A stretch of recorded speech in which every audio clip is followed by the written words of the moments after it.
Otang ito ay nagpapakita ng kadalisayan at tatag ng mga taga Santa Cruz na siyang nagpapakita ng kasinagan sa aming bayan.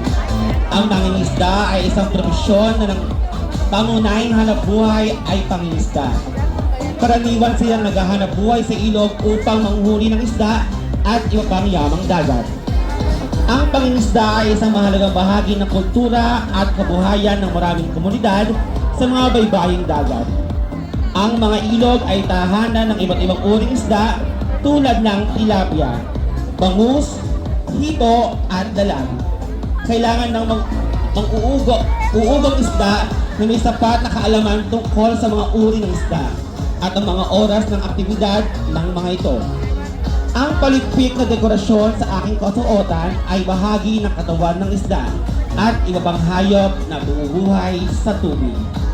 Masayang Bayan ng Santa Cruz, Pabonggayan Candidate number 10, Sophia Sanchez, mula sa Barangay Santo Angel Central.